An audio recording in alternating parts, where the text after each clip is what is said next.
Yo quisiera, antes de dar paso a la palabra, ¿tenemos el vídeo preparado? Un vídeo que hemos hecho, pues ayer, cortito, ¿verdad?, sobre las desgracias que están ocurriendo en esta parte del país, ¿verdad?, por esta tormenta. Fíjese usted que le ponen el nombre de ETA. ETA, en España, son los terroristas que estuvieron durante muchos años atemorizando el país, asesinando a mucha gente. Imagínate el nombre que le ponen a este huracán, también le ponen ETA, para que vea que también viene con un nombre diabólico. Así que, si podemos verlo, por favor, ponlo.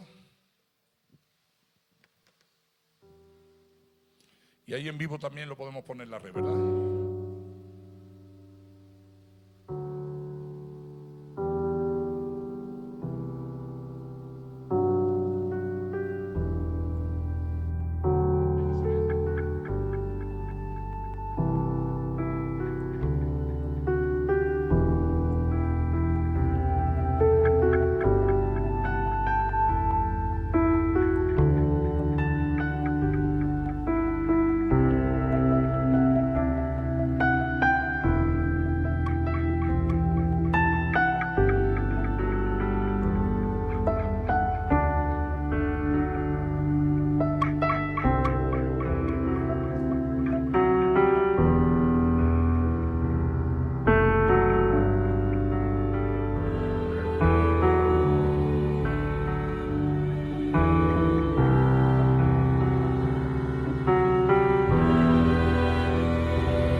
Los pasos, estaremos saliendo de aquí a las 3 de la mañana con 2 carros, 2 Kia, 2 Pick-up, con víveres, ropa y zapatos para ese lugar, para repartirlo. Así que los que quieran colaborar todavía están a tiempo de poder dejar aquí, ¿verdad?, para nosotros mañana llevar a estos lugares. Y Dios me dio palabra sobre esto, ¿verdad? Me dio palabra porque verdaderamente pues hay muchas cosas que no entendemos y no es cuestión. Yo, por ejemplo, podríamos preguntarnos, ¿cómo se puede manejar ese concepto a lo mejor de perder a un hijo? ¿O cómo te rebelas contra Dios? ¿Cómo no te rebelas cuando algún familiar querido, alguien directo, pues sufre un percance? ¿Dónde estaban esos ángeles que cuidan a mi hija, por ejemplo? Como me hacían una pregunta ayer. Todo lo que estamos viviendo con el COVID, con esta pandemia.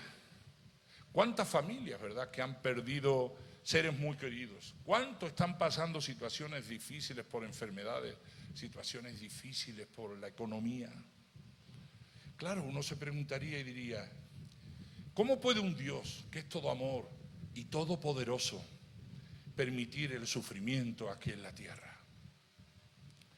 ¿No puede Dios intervenir y crear un mundo donde solo no exista el sufrimiento, el dolor? Quizás Dios no pueda hacer desaparecer todo esto. Quizás Dios no le puede decir a este huracán, cálmate. Los desastres que hemos vivido, ¿verdad?, hemos sufrido por este huracán ETA, son muchas cosas que no entendemos y que quisiéramos entender. La pregunta que más de algunos de nosotros no hemos hecho, ¿por qué entre más le sirvo al Señor, o entre más oro y busco al Señor, más pruebas vienen para mi vida? ¿Por qué? Y a mí me venía a la mente grandes hombres de la Biblia, grandes personajes de la Biblia que han sufrido y han padecido y hasta el final han tenido bendición. Claro, y todos conocemos la vida y el caso muy conocido de Job. ¿Quién no ha escuchado, incluso hasta gente que no conoce a Dios, quién no ha escuchado del santo Job? De todo lo que sufrió y de todo lo que padeció. Y además, encima tenía unas cualidades espirituales tales como perfecto, recto, temeroso de Dios, un hombre apartado del mal. Y fue sometido a unas pruebas y sufrimientos que quizás la mayoría de todos nosotros no soportaríamos. Seguro que no la soportaríamos.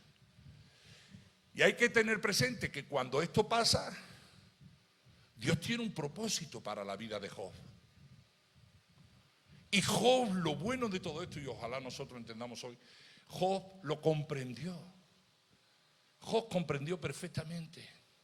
Y digo, cuando afrontamos un sufrimiento inexplicable, como la muerte, como muchas cosas que están pasando, puede resultar fácil que encima culpemos a Dios. Ayer en unos WhatsApp me decía, pero ¿por qué Dios? Dios no es amor, Dios no está, diciéndome una barbaridad de cosas, como si Dios fuera el culpable, ¿verdad? Entendemos que Job no sabía por qué estaba sufriendo, no sabía por qué esta prueba, pero a mí lo que me llama la atención poderosamente fue la reacción que tuvo Job, y tuvo una reacción de adoración. Una reacción de adoración y sobre todo una reacción de confianza continua en Dios durante ese sufrimiento tan grande que le tocó padecer. Tenía esa misma confianza aun cuando, fíjate, en los tiempos de bonanza que él era lo máximo, pues los tiempos también donde estaba sufriendo tenía la misma confianza. Por eso digo que es sorprendente. Fíjate tú que el escritor nos cuenta claramente en Job 1:2, lo puedes poner, Job 1:2. Fíjate que es impresionante todo lo que padeció, todo lo que sufrió. Y dice Job 1:2, en todo esto, mira, escucha, en todo esto no pecó Job, ni atribuyó a Dios despropósito alguno. Wow. Job permaneció fiel, aún en las circunstancias más difíciles que las vas a ver ahora. Oye, porque las pruebas que pasó Job fueron muy duras. Tan duras, fíjate, pasó por un luto en su familia, enfermedad maligna en su cuerpo, y encima tenía la crítica de los que se hacían pasar o se hacían llamar amigos de Job. La pérdida de todo lo material que poseía, sus animales, ovejas, camellos. Además, lo más impresionante, la muerte de su ser viviente, de sus hijos.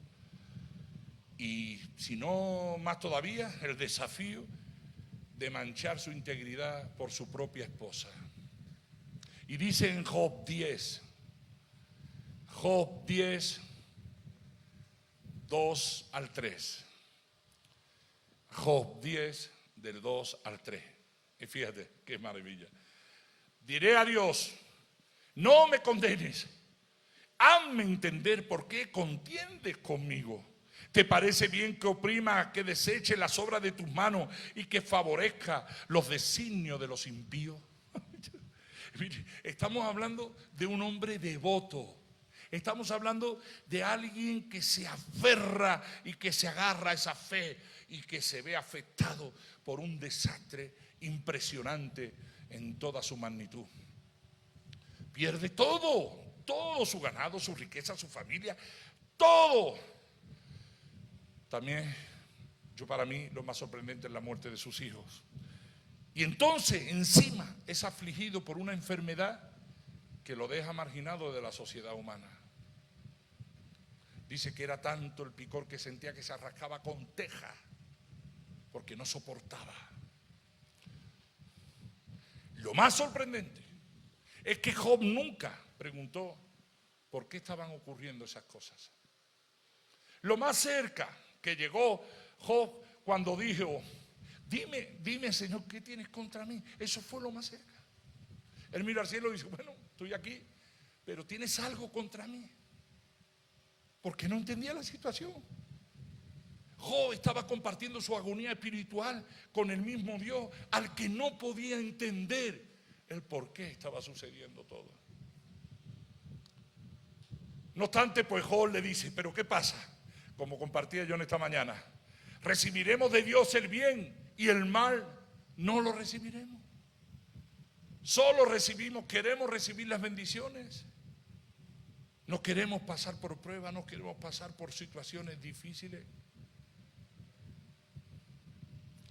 Job reconoce lo importante, el importante principio de que el hombre no puede exigir a Dios que le esté bendiciendo en todo momento y que nosotros estemos todos dame.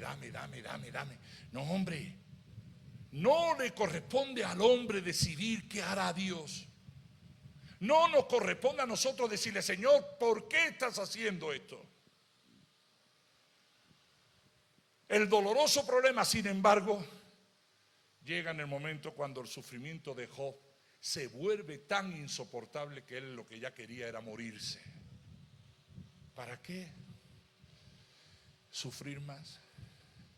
Mejor llévame, Señor.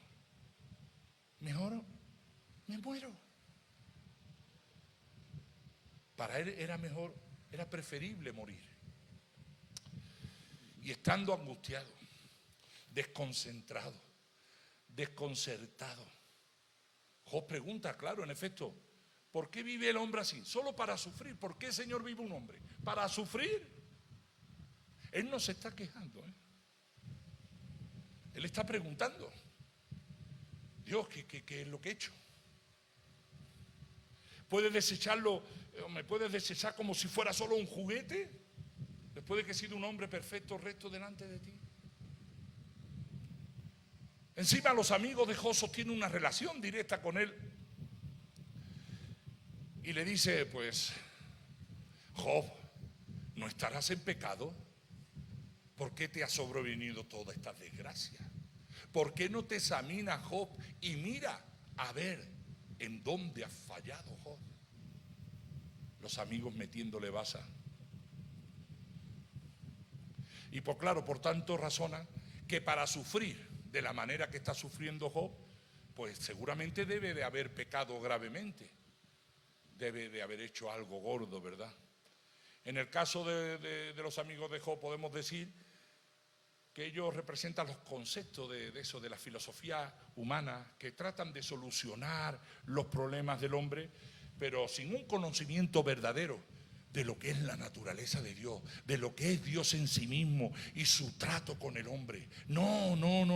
Personas que a lo mejor, como estos amigos de Job, que no teniendo esa experiencia real o esa relación con Dios, pues se hacen los sabios, se envanecen en sus conocimientos, se creen sabios en sus propias opiniones, porque al fin, claro, le parece que su aflicción puede significar para Dios que se ha vuelto contra él, claro, y este problema moral, pues encima se añade su amargura. Y piensa que, claro, que Dios piensa como el hombre. Y se equivocan por completo. Dice en Job, fíjate también otra cosa impresionante, Job 12:6.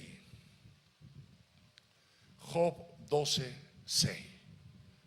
Y dice, prosperan las tiendas de los ladrones y los que provocan a Dios viven seguros, en cuyas manos Él ha puesto cuanto tienen. Como diciendo, oye, si prosperan las tiendas de los ladrones, entonces, ¿por qué deben sufrir los justos? Como el otro día estábamos hablando con Sóstenes, recordándonos de nuestro amigo Sergio Mollinedo, de nuestro amigo Moisés que está en el intensivo, y me decía, es que ve José, dos hombres buenos, y Sergio lo bueno que es, y Dios se lo llevó, y cuántos hay en las calles que son unos desgraciados, y ahí están los tíos, me dice. Y José preguntaba también, ¿por qué deben sufrir los justos? ¿Y por qué prosperan los otros? Que ni siquiera tienen a Dios y fornican, se drogan y hacen barbaridades. ¿Y ellos por qué prosperan?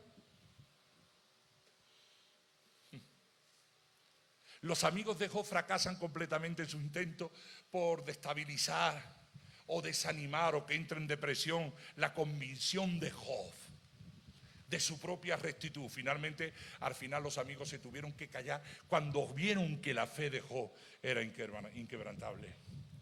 Ya no podían decirle más a Job porque no podían con él. Ellos esperaban que Job maldijera como la mujer de Job, que maldijera a Dios por lo que estaba pasando. Pero Job, madre mía, su convicción era tan grande que los amigos al final se tuvieron que callar la boca, porque es así. Es tremendo como Dios respalda esa convicción, no tengo ni la menor duda.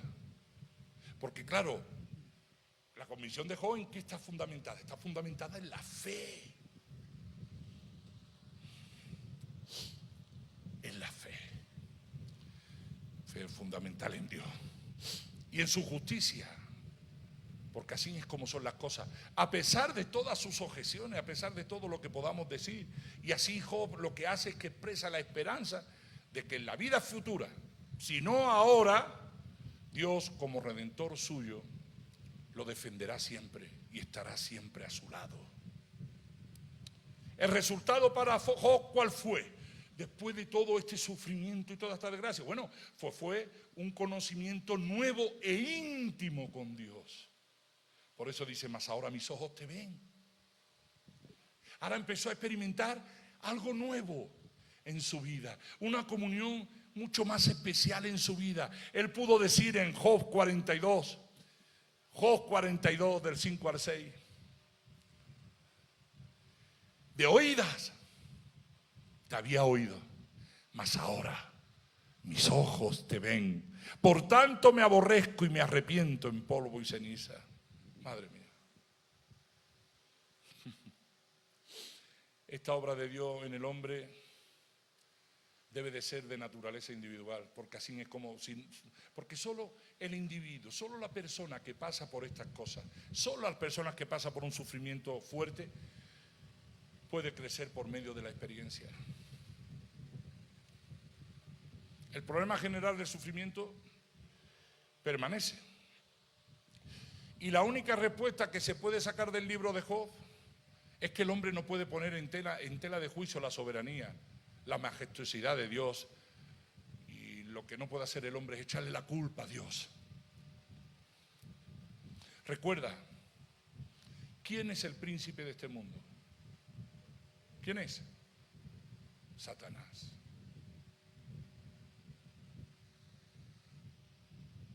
Desde que Satanás agarró los dominios de este mundo. Porque lo que sabemos que Dios es el creador y el sustentador de todas las cosas vivientes. Y sus obras, claro, sobrepasan el entendimiento del hombre. El hombre no puede llegar a entender. El hombre no puede más que aceptar los caminos de Dios, que están más allá de su entendimiento. Como compartía yo con alguien hoy, es que este es el camino que Dios nos ha puesto.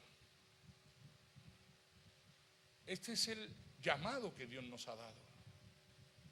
Hablo de remar, por ejemplo, es un ministerio difícil, con muchos problemas. Es todos los días una situación tras otra. No es decir que viene uno del trabajo de 8 horas, se va a su casa, se descansa y se no.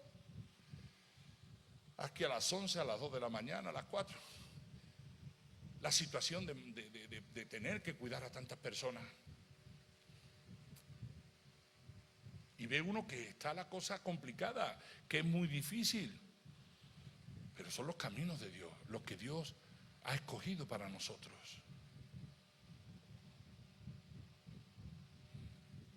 ¿Qué le dijo Satanás a Dios? Porque fue Satanás quien le pidió permiso a Dios para zarandear la vida de Job. ¿Acaso teme Job a Dios de balde?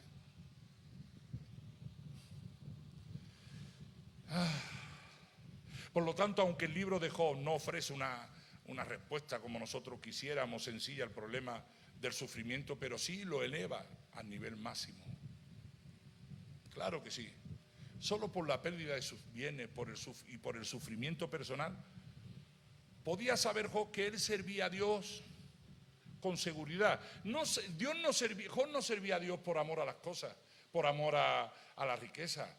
Job no servía a Dios por amor a todas las cosas que tenía, ganado y no. Job no servía a Dios por eso, por tierra. Incluso Job no servía a Dios por sus hijos. Ni siquiera Job servía a Dios por su salud o por su bienestar. Adoraba a Dios por lo que es, por lo que Dios es. Y a pesar de todas las palabras vanas que salieron de su mente y cuerpo atormentado, él tenía una máxima creencia en la justicia y en la fidelidad de Dios. Por eso lo que él decía, pero si yo vine desnudo al mundo y desnudo me iré. Alabado sea Dios, decía encima, porque todo lo que tengo, Dios me lo dio. Dios da, pero también Dios puede quitar.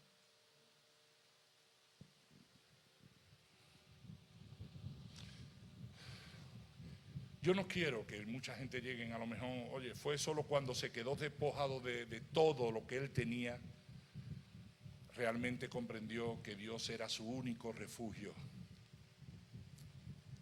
Desgraciadamente a mucha gente aquí le tenemos que decir eso. ¿Quieres verle los dientes al diablo? ¿Quieres perderlo todo? Para que te des cuenta que lo único que tenga sea Dios.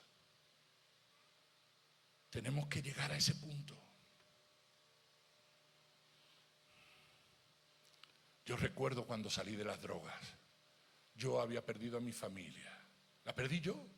Me encontraba en la calle viviendo solo. Miraba para la derecha y miraba para la izquierda. No había nadie que me cuidara o que me dijera te amo, que me dijera nada. Y sin conocer a Dios miré al cielo. Yo no quiero morir.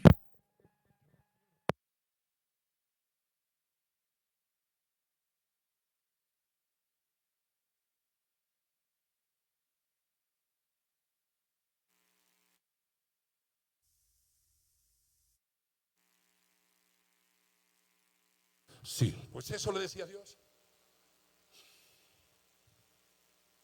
Pero tenemos que comprender eso. Job comprendió que el único refugio que tenía era Dios. Y en ese descubrimiento él quedó triunfalmente justificado frente a las calumnias del adversario. La fe de Job a Dios fue puesta a prueba. ¿Y de qué manera? ¿Y de qué manera?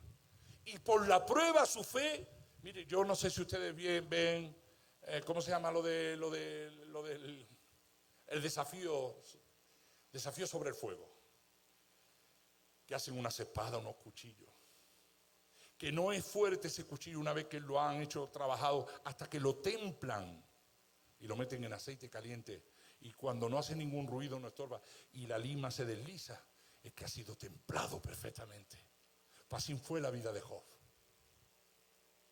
Después de todo lo que pasó, de todas las pruebas que fue, al final fue templado como el acero. Y salió triunfante.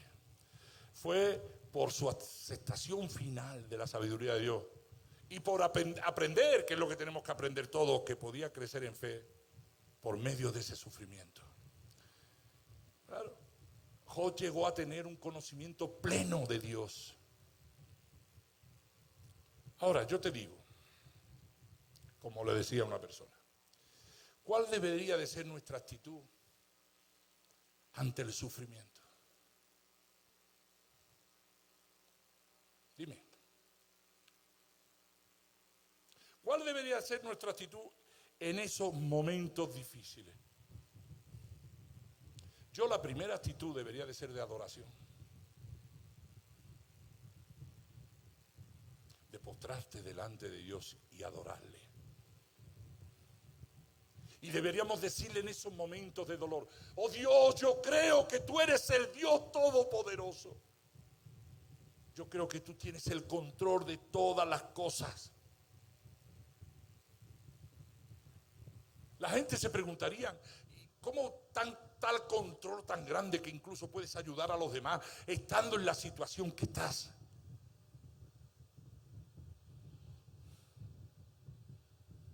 Segundo, debemos de pedirle a Dios que nos enseñe todo lo que quiere que aprendamos acerca de ese momento, de ese desierto, de esa prueba que estamos pasando.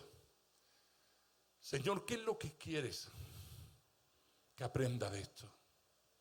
Porque a veces estamos en prueba, estamos en desierto y nosotros alargamos la prueba, alargamos el desierto porque no entendemos la situación y porque nosotros nos venimos abajo y en vez de levantar nuestra cabeza al cielo la ponemos mirando al suelo, donde los problemas se ponen por encima de nosotros y el desierto se hace más largo, no termina.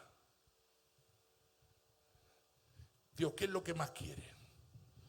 Acerca de nosotros, acerca de los demás. Yo en esta semana que está pasando cosas y amigos míos de España, Emilio, Rafa, Moy, que están pasando enfermedades, están pasando cosas, yo digo, Señor, ¿cómo puedo? Úsame para ministrar a los que sufren. Y después, no, a lo mejor hay gente que se pone a pensar, pero si yo estoy pasando por situaciones, tú dale la gloria a Dios. ¿Estás aquí vivo? ¿No tienes cáncer? No sé si alguien aquí se le ha muerto alguien con COVID. No sé si estás pasando hambre. ¿Cómo voy a ministrar yo si yo necesito ser ministrado?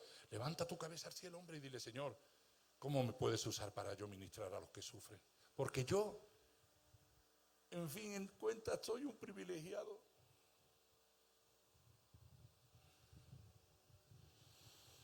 Así veo yo muchas cosas. Y tercero, nuestra actitud debe de ser de glorificar a Dios.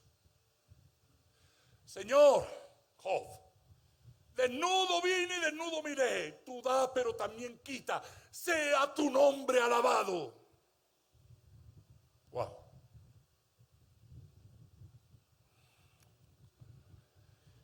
Las personas nos van a observar a nosotros como cristianos, ¿sabes? Yo se lo digo mucho a los de Remar. Y preguntarían, ¿cómo puede ser que Cristo está tan en control de su vida y mira el trabajo que hacen? Y a pesar de las situaciones difíciles, a pesar de muchas cosas y sufrimientos, ahí están, con su fe, tirando para adelante y alabando al Señor.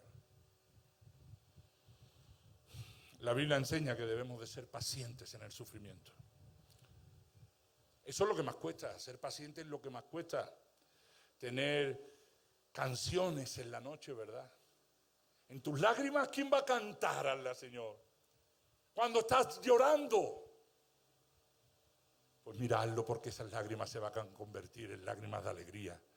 Porque la lágrima se convierte en telescopio que puedes mirar al cielo, esas gotas, mirando al Padre.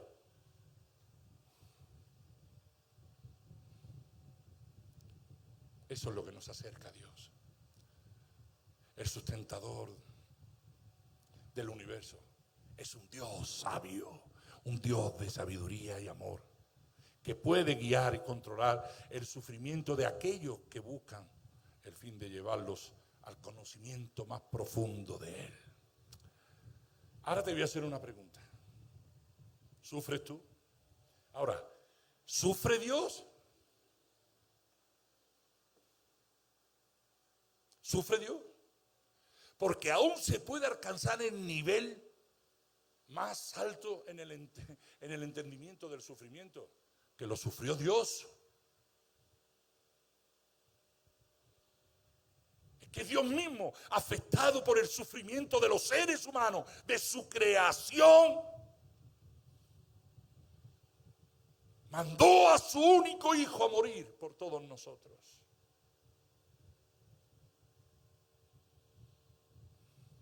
Esto le causó sufrimiento a Dios, pero lo hizo por amor. Sacrificar a su hijo. ¿Sufrió Dios? Porque Jesús era totalmente inocente. Él no estaba contaminado por ninguna clase de pecado. No obstante, puso su vida voluntariamente, sufriendo injusticia y crueldad. ¿Por quién? Por amor a nosotros. Vamos a leer Juan 3. Juan 3, del 14 al 17. Qué tremendo. Juan 3, del 14 al 17. Dice, y como Moisés levantó la serpiente en el desierto, así es necesario que el Hijo del Hombre sea levantado, para que todo aquel que en él crea no se pierda, mas tenga vida eterna. Porque de tal manera amó Dios al mundo, que ha dado a su Hijo unigénito, para que todo aquel que en él cree no se pierda, mas tenga vida eterna. Porque no envió Dios a su Hijo al mundo para condenar al mundo, sino para que el mundo sea salvo por él. ¿Cuánto le dan esa ofrenda de palma al que vive por los siglos de los siglos? Ahora te digo yo, si el Hijo de Dios sufrió, ¿pueden esperar que las demás personas sean una excepción? Es decir, si el Hijo de Dios sufrió, ¿quién no somos nosotros para no sufrir? Pero más allá del sufrimiento estaba la resurrección. Y más allá de la resurrección vendrá el reino de Dios cuando Cristo venga a reinar, tomando para sí aquellos que se han comprometido a seguirlo, aquellos que se llaman seguidores de Cristo y que están cumpliendo con el llamado. En ese momento el establecimiento del reino, yo lo siento, y hablando ayer con varias personas, lo sentimos que está muy cerca, muy cerca. Pero las propias palabras de Jesús y las muchas profecías bíblicas dejan en claro que la venida de Cristo estará precedida o será precedida por una gran tribulación para el mundo. Gran tribulación para el mundo y sin duda también para sus discípulos, para los cristianos. Nos vamos a... No, viene una gran tribulación. Mateo 24. Mateo 24 del 21 al 22. Y ya voy terminando. Mateo 24 del 21 al 22. Porque habrá entonces gran tribulación, cual no ha habido desde el principio del mundo hasta ahora ni la habrá. Y si aquellos días no fueren acortados, nadie sería salvo. Mas por causa de los escogidos, aquellos días serán acortados. Pero cuando aparezca el Señor Jesucristo, purificará la tierra de todo mal. De todo mal, quitará todo pecado, quitará todo egoísmo, todo orgullo, soberbia, y eliminará las enfermedades. Y finalmente, Él pondrá fin a la muerte. Reinará para Dios y quitará el sufrimiento para siempre. Entonces se cumplirá la palabra del apóstol Juan que escuchó en la isla de Patmos en Apocalipsis 21. Apocalipsis 21, del 3 al 5. Y dice: y oí una gran voz del cielo que decía: he aquí el tabernáculo de Dios con los hombres, y Él morará con ellos, y ellos serán su pueblo, y Dios mismo estará con ellos como su Dios. Enjugará Dios toda lágrima de los ojos de ellos, y ya no habrá muerte, ni habrá más llanto, ni clamor, ni dolor, porque las primeras cosas pasaron. Y el que estaba sentado en el trono dijo: he aquí, yo hago nueva todas las cosas.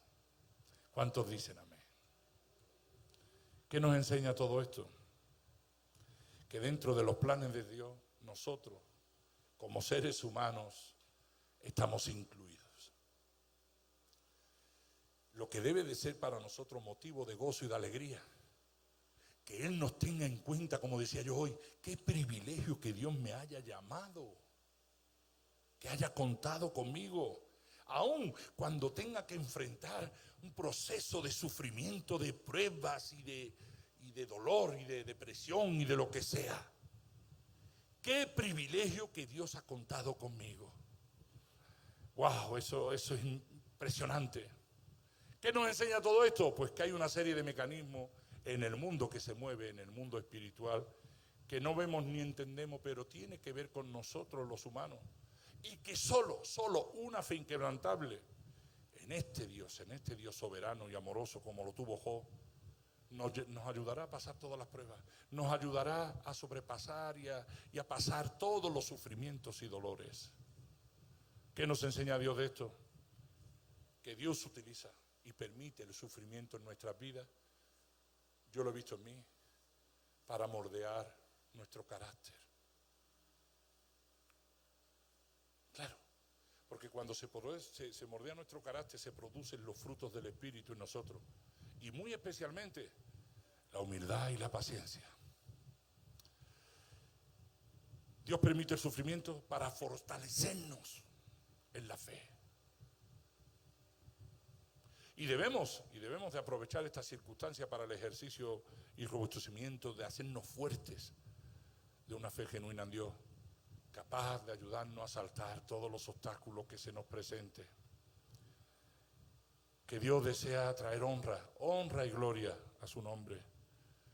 Y demostrémosle al que tenemos que demostrarle, que es a Satanás, que aunque el ser humano en sentido general ha pecado, hay hombres y mujeres que a pesar de su humanidad, de sus debilidades y de sus errores, sin embargo los aman y están disponibles para dar su vida por él. Y que Dios, mire, te lo voy a decir claramente, Dios no te pedirá más de lo que tú eres capaz de hacer. Dios no te va a poner una prueba que tú no puedas superar. Cierra tus ojos ahí donde estás.